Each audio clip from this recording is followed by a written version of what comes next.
Mesdames et messieurs, bonjour, c'est Serge Samba pour miaculture.com, le portail afro en Suisse. Nous sommes en présence du professeur Bwemba Bong. Professeur, bonsoir. Bonsoir.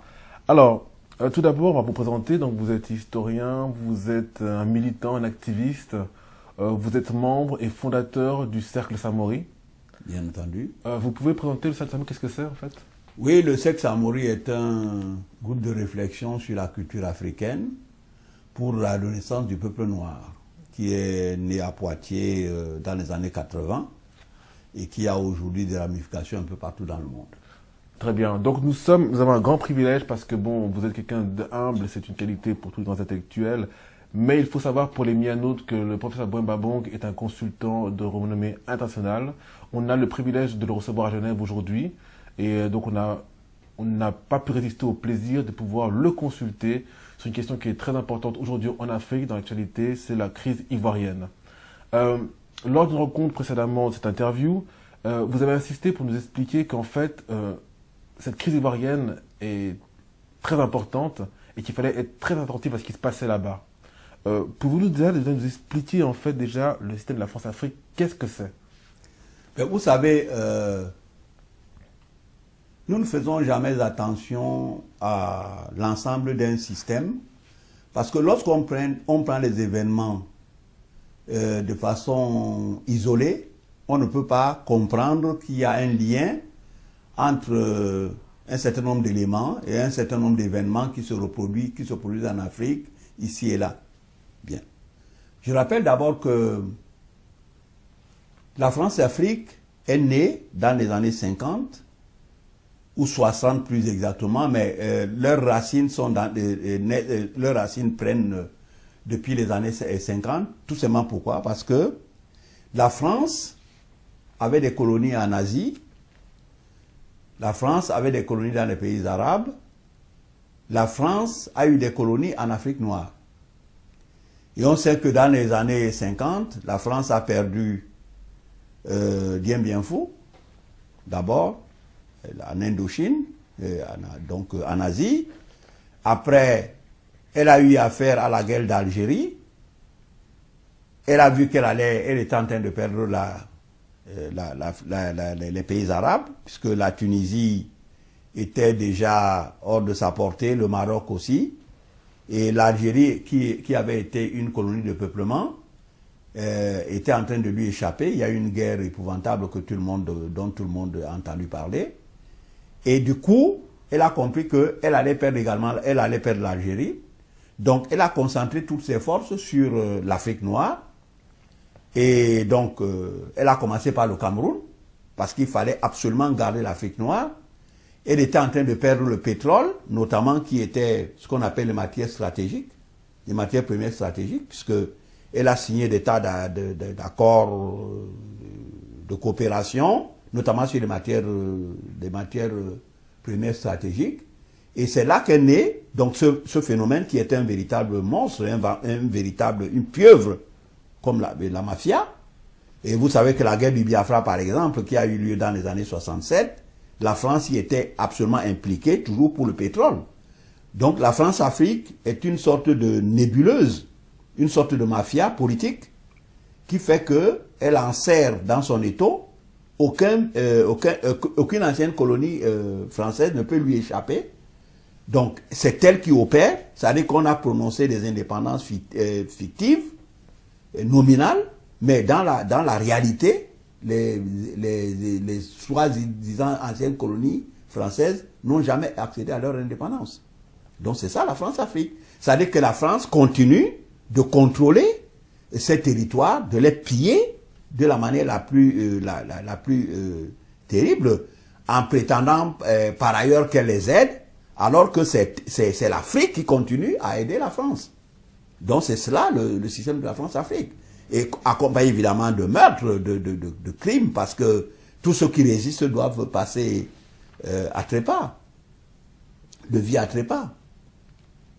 Pour la France-Afrique, donc, parfaite explication du système. Ce système, donc, maintenant, vous l'avez expliqué. Maintenant, évidemment, dans ce système, il y a des éléments. D'accord?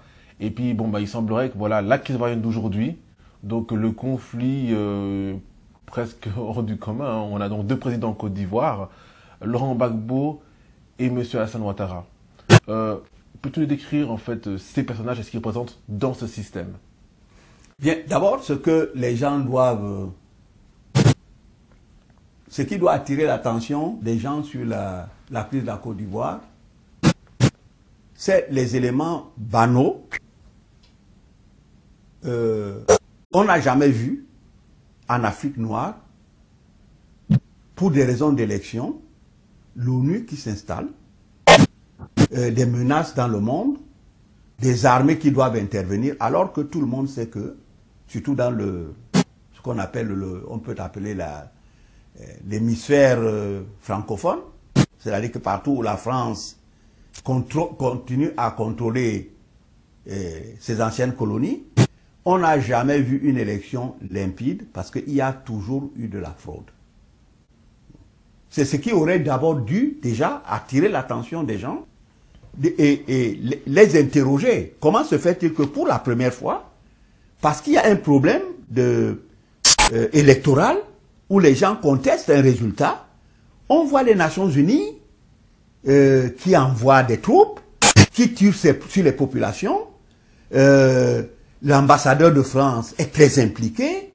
C'est lui qui donne des ordres aux Nations Unies en Côte d'Ivoire. Bien, on voit que les mêmes Nations Unies ravitaillent ce qu'on appelle les forces nouvelles pour démontrer qu'il y a des forces anciennes. Ça veut dire que c'est une appellation. Autrement, on les aurait appelés des terroristes. On ne les appelle pas les terroristes. Alors que les actions de ce qu'on appelle les forces nouvelles dans le monde, on les appelle des actions terroristes. En Côte d'Ivoire, on les affuble d'une sorte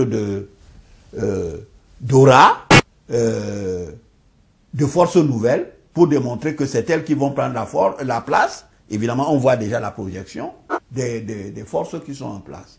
Bien. Donc, c'est ça d'abord qui doit attirer notre attention. Notre deuxième attention, ce qui doit attirer notre attention dans un deuxième temps, c'est que ce que peut-être les Africains ne savent pas, c'est que Ouattara est arrivé en Côte d'Ivoire sur délégation du Fonds monétaire international. La crise qu'il y a eu dans les années, ce qu'on a appelé l'ajustement structurel en Afrique, qui a ruiné complètement des États entiers. Ça veut dire que les sociétés d'État que les anciennes colonies ont constituées à coups de milliards avec l'effort des Africains pendant des décennies, le Fonds monétaire international est venu ruiner ces efforts en faisant prendre des sociétés d'État par un franc symbolique. C'est comme ça que les Français notamment ont pu prendre des sociétés en Afrique. Et à l'époque, Chirac avait demandé à toutes ces néocolonies de livrer des entreprises d'État à des Français tels que Bolloré et Bouygues qui sont installés aujourd'hui. Et Ouattara est venu dans ce cadre-là. Tout le monde se souvient encore qu'il fallait, dans la fonction publique, mettre les gens dehors. Rien ne fonctionnait plus. Et jusqu'à présent, l'Afrique est encore dans ce marasme économique. Donc Ouattara était le représentant même de ce système-là. Bon, quant à Laurent Gbagbo, on retiendra, pour ceux qui ne le savent pas, que Laurent Gbagbo est le seul homme politique aujourd'hui en Côte d'Ivoire qui n'a jamais fait partie du système colonial d'Houphouët-Boigny depuis les indépendances. Il était le seul opposant à ce système-là. Et son opposition n'était pas une opposition armée. Pendant plus de 30 ans, il a combattu ce régime, mais par les textes et par l'idée, par les idées, par les débats. Et que c'est Laurent Gbagbo qui a introduit la démocratie en Côte d'Ivoire. Et il a fait de la prison à cause de cela. Et c'est Ouattara avait embastillé Laurent Gbagbo. Ouattara a mis Laurent Gbagbo en prison en Côte d'Ivoire. Les gens ne le savent pas très souvent. Donc, Ouattara fait partie, indépendamment du fait même qu'il est venu là par le FMI, Ouattara fait partie des dictatures de partis uniques. Et ce parti unique où Laurent Gbagbo a combattu en Afrique parce qu'il estimait que toutes les idées politiques devaient être au goût du jour et qu'en Côte d'Ivoire, toutes les idées devaient s'exprimer. Donc, Laurent Gbagbo est à l'origine aujourd'hui de la démocratie dont a bénéficié d'un Ouattara. Parce que c'est Laurent Gbagbo qui a permis à Ouattara aujourd'hui de pouvoir se présenter dans une élection où il y a plusieurs partis politiques. On a souvent tendance à l'oublier. Alors que Ouattara était dans un système de parti unique où il y avait uniquement le PDCI, RDA de Houphouët-Boigny, dont il avait été le Premier ministre. À la lumière de cette analyse-là, c'est vrai que voilà, on n'est pas au courant de toutes ces choses. C'est toujours le même problème quand on a une actualité qui est brûlante. On ne prend pas toujours la peine de revenir en arrière et de comprendre vraiment ce qui se passe. Dans votre analyse, en fait, ici en Europe, on nous sert un Gbagbo irresponsable, un Gbagbo comme un enfant gâté qui ne veut pas quitter le pouvoir. On nous dit que Gbagbo, il est resté 10 ans au pouvoir. Donc, 10 ans au pouvoir, c'est suffisant. Pourquoi il ne veut pas céder? Il y a quand même, on peut imaginer qu'il cède la place. Pourquoi il insiste comme ça à rester? Bon, d'abord, ceux qui vont tomber dans le panneau de Laurent Gbagbo est au pouvoir depuis 10 ans, je crois que c'est un argument qu'on en a utilisé parce que tout le monde sait que les Africains en ont assez de ces gens qui s'incrustent au pouvoir depuis des décennies et qui ne veulent pas partir. Bon. Mais je rappellerai que, pour que l'on comprenne un peu la manière dont on veut manipuler les Africains dans ces affaires, un homme comme Paul Biya est au pouvoir depuis 29 ans. Donc ça veut dire que dans les mathématiques de la France-Afrique, 10 est plus puissant que 29. Bien. Donc il y a là quelque chose. Le Cameroun n'a jamais posé de problème. Or, on sait qu'au Cameroun, il y a des escadrons de la mort qui tuent. Paul Biya avait de lui-même, comme certains dictateurs, décidé que il n'y aurait plus que 2 mandats de 7 ans chacun. Il a fait 7 mandats, il vient de revenir, il reprend la Constitution, il la restructure comme il veut, il va encore se présenter aux élections, après avoir passé 29 ans au pouvoir. Donc cela n'intéresse personne. On vous dit que Laurent Gbagbo s'incruste au pouvoir depuis 10 ans. Alors il faut savoir que Laurent Gbagbo n'a pas été au pouvoir depuis 10 ans. Comment ça? Tout simplement parce que ce que l'on ne sait pas, c'est que depuis que Laurent Gbagbo est arrivé au pouvoir, on lui a posé un problème interne. On sait qu'en 2004, par exemple, la France est déjà intervenue en Afrique où elle a massacré 70 de nos enfants. Elle en a blessé plus de 300. Tout simplement parce que la France-Afrique, je ne l'ai pas dit au début, la France-Afrique a ceci de particulier que elle ne peut pas accepter un individu qu'elle n'a pas installé elle-même. D'accord, donc c'est le problème du rejet, si tu ne rentres pas dans le système. Le problème du rejet, voilà. C'est un intrus. Et dès que Laurent Gbagbo est arrivé, cela veut dire que la France n'accepte aucun président, ce qu'on appelle des présidents, élus par son peuple, parce qu'elle ne peut pas le contrôler. Il semblerait qu'il y ait un exemple qui est assez frappant aussi, qui a lieu au Congo, d'accord, au Congo-Brazzaville. C'est le cas, c'est la fameuse affaire Lissouba. Qu'est-ce qui s'est passé là? Oui, mais bon, justement, c'est là que l'on voit certains exemples très patents pour décrire ce que c'est que la France-Afrique. J'ai dit tout à l'heure que la France-Afrique ne peut pas accepter un président élu par les Africains. Parce qu'il doit tout devoir à la France. Et vous allez voir que on entre à la France-Afrique soit par fraude électorale, soit par coup d'État. Et cette fraude électorale est menée par la France, parce que ce sont ses méthodes, et marche soit par la ruse, soit par la violence du coup d'État. Bon. Donc, Lissouba prend le pouvoir. Il est sorti des conférences nationales souveraines. C'est ce qui s'est passé dans les années 90, parce que c'est ce bouleversement aussi en Côte d'Ivoire qui a fait que Laurent Gbagbo a pu accéder au pouvoir, ce qu'on appelle les conférences nationales souveraines. Et immédiatement, la France ne pouvait pas accepter ces conférences nationales souveraines, à tout le moins, les résultats qui en émanaient, tout simplement parce que elle était convaincue qu'elle ne pouvait pas contrôler des éléments qu'elle n'avait pas elle-même mis au pouvoir, soit par la fraude électorale, soit par le coup d'État. Je rajouterais que un des seuls territoires qui n'a jamais connu la conférence nationale souveraine, c'est le Cameroun, et Paul Biya est toujours au pouvoir depuis 29 ans. Bon, alors qu'est-ce qui va se passer? Effectivement, on sait que Sassou Nguesso a été expulsé du pouvoir à l'issue de cette conférence nationale souveraine. Et immédiatement, une guerre, qu'on a dit guerre ethnique, parce que c'est tout ce qui passe en Afrique. Lorsque ces gars-là mènent leurs activités, il y a des guerres ethniques. Or, on sait que le Cameroun, pour ceux qui ne le savent pas, le Cameroun avait prêté ses avions de la Camer à l'époque. Bongo avait débloqué des fonds ici en Europe. Et on a fait venir des Français, des militaires français, qui prenaient tout simplement la ligne normale du Cameroun. On disait que c'était un orchestre philharmonique qui allait jouer au Congo, alors que c'était des parachutistes et des légionnaires qui allaient faire la guerre au Congo. Bon, la preuve en est d'ailleurs que depuis que cette guerre-là, ils ont mis... Pourquoi? Parce que la France voulait s'approprier, devait s'approprier le pétrole du Congo, et l'Issouba voulait avoir un droit de regard sur la manière dont le pétrole du Congo était exploité. Vous imaginez un chef d'État, la richesse principale du Congo, c'était le pétrole. Il ne sait pas, il voit des barges, des bateaux qui partent tous les jours. Il ne sait pas la quantité de pétrole que produit son pays. Et à un moment, il a demandé des comptes.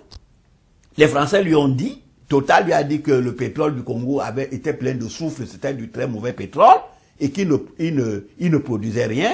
Bon, il a dit, et qu'à la limite, on lui rendait service en le lui rachetant. Et à un prix tel que l'Issouba ne pouvait plus payer ses fonctionnaires, il ne pouvait pas payer ses étudiants qui faisaient des études à l'étranger.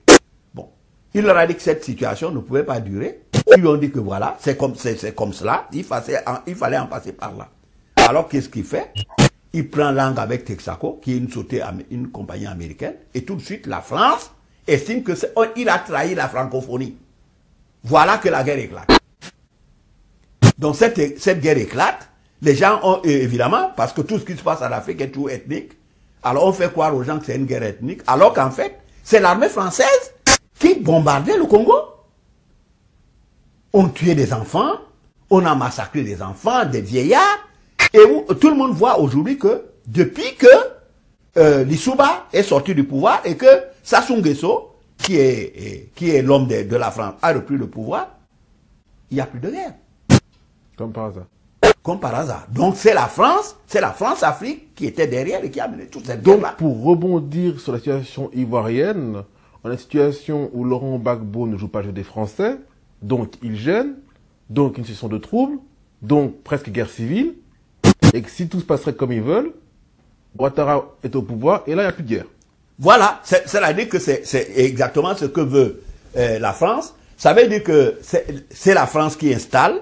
Une fois que la France a installé, bon, elle sécurise. D'ailleurs, je rappelle que dans la crise de Côte d'Ivoire, ce que les gens ne savent pas, on a saisi une lettre de Sarkozy, Nicolas, qu'il a adressée à Bagayogo, qui était le responsable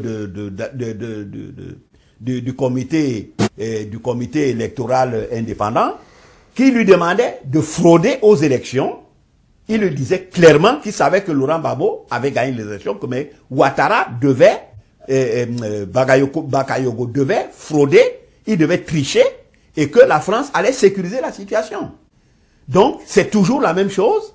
C'est-à-dire que tant que la France voit que la situation risque de lui échapper, les gens risquent de prendre leur indépendance, elle intervient immédiatement. D'ailleurs, on a vu comment dans un documentaire de la France-Afrique, les Français reconnaissaient eux-mêmes que c'est le fils de Bongo a été battu aux élections en Côte d'Ivoire, au Gabon. Et que celui qui a gagné l'élection actuellement est en train il a demandé à prendre sa place puisque les Français eux-mêmes avouent. Et je rappelle que il semblerait que le document qui est de la France-Afrique qu'on nous a projeté en Afrique, l'élection de Ouattara était déjà annoncée dans ce document-là, avec le pourcentage de voix qu'il a eu. Mais il s'est trouvé que il pensait que l'élection allait arriver, les élections en Côte d'Ivoire allaient se passer avant. Et quand ils ont compris que les élections se passaient après, ils ont coupé cette partie cette partie. Donc tout était déjà organisé. Les résultats, tout était déjà organisé par la France depuis très longtemps avec la complicité des Nations Unies. Donc alors oui, donc sous les occidentaux, en tout cas bon de la France-Afrique, de la France en particulier aujourd'hui, avec les pays alliés. Hein. Donc là, on a donc une situation donc, qui est assez symptomatique pour tout observateur de la science politique que vous êtes. Ouattara appelle à la grève. Qu'est-ce qui se passe là? Oui, bien. D'abord, il y a un certain nombre de phénomènes sociaux qu'on analyse en sciences politiques qui sont évidents. J'ai dit que la France-Afrique procède soit par la fraude électorale, soit par un coup d'État. Bien. En Côte d'Ivoire, elle a voulu procéder par la fraude électorale. Comme la fraude électorale n'a pas l'air de marcher, elle est en train de vouloir procéder par coup d'État pour expulser Laurent Gbagbo. Bon. Si nous revenons à l'intelligence la plus simple, il revient au bon sens de comprendre que lorsqu'on nous dit que Ouattara a gagné les élections avec 54% et des poussières, ce qui nous interpelle, c'est de comprendre que comment quelqu'un qui a gagné aux élections dans un pays avec 54% appelle les populations à la désobéissance civique. Il leur a pas dit, allez prendre le palais de Laurent Gbagbo. Bon, les gens auraient dit, non, il va nous tirer dessus, nous avons peur de mourir. Il leur dit, il les appelle à la désobéissance civique. C'est quoi la désobéissance civique? Il leur dit, restez chez vous, n'allez pas travailler. Tout simplement pour paralyser le pays. Or, tout le monde, le pays fonctionne normalement. Mais ça veut dire que personne n'écoute ce que Ouattara dit. Cela veut dire aussi, comme on dit, c'est d'ailleurs de façon subliminale. Et quand les Occidentaux eux-mêmes présentent Ouattara, ils disent le président reconnu par la communauté internationale. Et cela veut dire quoi? Mais c'est déjà évident. Ça veut dire que c'est la communauté, ce qu'on appelle la communauté internationale, donc l'Occident. Parce que quand on parle de communauté internationale, il ne faut pas se faire d'illusions. La Chine n'en fait pas partie. L'URSS n'en fait pas partie. Donc, ça veut dire que l'Occident, les Occidentaux ont décidé, c'est la France et les États-Unis, c'est eux qui choisissent un candidat. Ça veut dire que c'est eux qui veulent imposer Ouattara, et tout en parlant de démocratie. Or, je rappelle que la démocratie veut dire que un président est élu par un peuple. Et ce peuple seul est souverain pour l'élire. Or, donc, on n'a jamais vu dans l'histoire de l'humanité, quelqu'un venir vous dire que les Nations Unies ont le droit d'imposer un président. Or, Ouattara, comme ils disent eux-mêmes, parce que c'est tellement fort, ils le savent eux-mêmes, c'est le président de la communauté internationale. Ça veut dire qu'il n'a jamais été élu par les Ivoiriens. Or, c'est les Ivoiriens qui devaient élire leur président. Et c'est Laurent Gbagbo qui a été élu par les Ivoiriens. Dans cette analyse très très pointue, maintenant que vous avez décortiqué, vous avez expliqué aux Mianotes le système, les acteurs du système, maintenant quelles sont les projections que vous pouvez faire par rapport à ce qui va se passer? Oui, il est clair que si la France a maintenu ce système, c'est parce qu'il lui profite. Et à partir du moment où il lui profite, il faut que le système perdure. C'est clair. Cela veut dire que si les Africains y prennent garde, dans 200 ans, la France-Afrique continuera. Bon. Alors, ce dont la France a le plus peur, c'est que elle avait déjà commencé, ce que les Africains ne savent pas, c'est que la France a mené une guerre épouvantable de façon directe pendant 16 ans au Cameroun.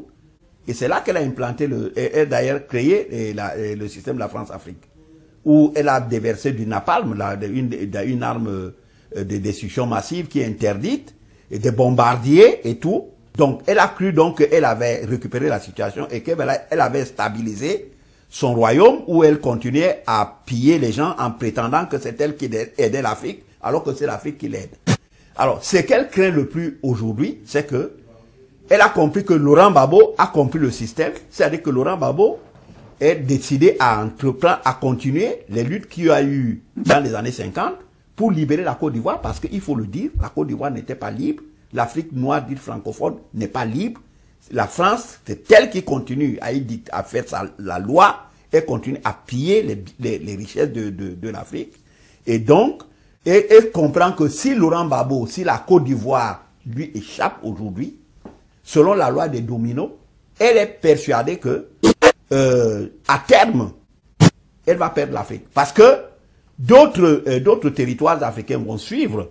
Et même en suivant, bon, nous allons arriver, elle en est convaincue, parce que c'est la loi aussi des dominos, et c'est la loi de la nature, peut-être au projet que l'Afrique a toujours eu par ses ancêtres de la réunification du continent, c'est-à-dire que ce qui serait un contre-conférence de Berlin, c'est-à-dire qu'on a dépassé l'Afrique à Berlin à la fin du 19e siècle, et là, les Africains vont reconstituer leur continent, ce qui va faire que la France finira à terme par perdre toute l'Afrique noire. Et cela, la France ne peut pas l'accepter. C'est pour cela qu'on voit comment elle est en train de jeter tous ses moyens dans la bataille pour conserver la Côte d'Ivoire. Dans cette description-là, quel est l'exemple, en fait, vraiment le plus probant où on peut voir que la Côte d'Ivoire, dans le cas type aujourd'hui,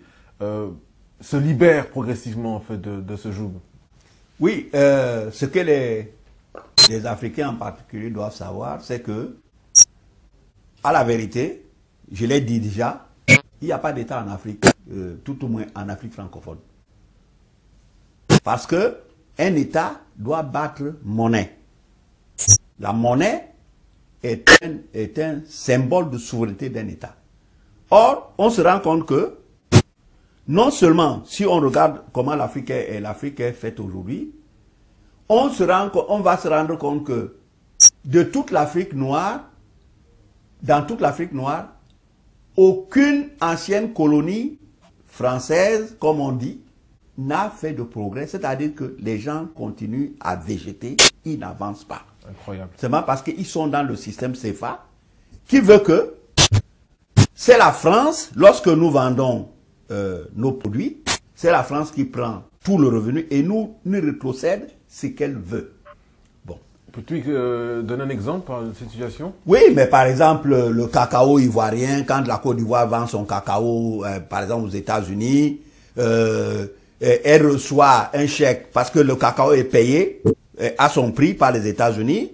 Ce chèque-là, lorsque on l'encaisse, les États-Unis le versent directement au Trésor français et le Trésor français là-dessus, elle prend un dixième ou 2% de ce qu'elle veut et elle le verse à la BCEAO pour le compte de la Côte d'Ivoire. Ça veut dire que nous travaillons, nos paysans travaillent, notre peuple travaille, nous travaillons pour les Français. Donc ça veut dire qu'un peuple qui ne contrôle pas les produits qu'elle voit à l'extérieur, mais il ne peut pas être libre. Donc la France est bien consciente que depuis déjà très longtemps, les gens comme Koulibaly, et déjà le gouvernement Laurent Gbagbo avait déjà commencé à parler de l'histoire de la monnaie. Et c'est pour cela qu'elle met toutes les forces, toute la bataille sur la balance, parce qu'il est hors de question pour la France que la Côte d'Ivoire sorte de la zone franc et qu'elle fasse sa propre monnaie. Parce que si jamais elle l'a fait, elle est consciente que on nous a tout effrayé là-dessus, comme si nous n'avions pas suffisamment, l'Afrique n'a pas suffisamment de cadre pour comprendre que les Africains peuvent avoir leur propre monnaie. Elle nous fait croire que c'est le franc français. Maintenant, c'est nous qui protégeons pratiquement la zone euro. Bon, que le franc français nous disait tout le temps, protège le franc CFA. Aucune monnaie n'en protège une autre. C'est tout simplement une monnaie de singe. Le franc CFA est une monnaie de singe et nous continuons à avoir une monnaie de singe. La preuve en est que le CFA n'est convertible nulle part. Les gens ne connaissent même pas, c'est une monnaie de Monopoly. C'est-à-dire que vous sortez de l'Afrique avec le CFA, personne ne sait ce que c'est. On croit que vous êtes en train de vouloir jouer au Monopoly. Donc aucun pays au monde ne prend le CFA au sérieux. Donc la France sait que la Côte d'Ivoire, en plus, veut sortir de la zone franc. Et cela, elle ne peut l'admettre. Monsieur le professeur Bouen Babong, membre du Cercle Samori, consultant international, vous voyagez dans le monde entier pour prodiguer vos enseignements, vos analyses. Nous sommes extrêmement flattés et fiers que vous ayez pu partager avec nous vos lumières, vos pensées.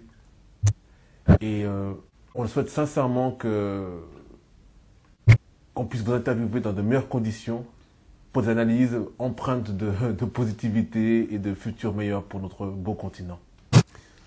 C'est moi qui vous remercie de m'avoir permis d'essayer d'éclairer les gens, nos compatriotes et vos clients, ceux qui vont vous regarder, sur la crise qui est en train de couver actuellement en Côte d'Ivoire et dont il faut être sûr que c'est un feu de brousse qui va prendre sur d'autres territoires africains, j'ose espérer d'ailleurs, afin que l'Afrique sorte finalement de cette prison, de cet enfer qu'est la France-Afrique, dans laquelle la France l'a enfermée depuis déjà les temps immémoriaux, puisqu'il faut remonter à la colonisation et même au temps de la traite négrière et des razzias négrières transatlantiques.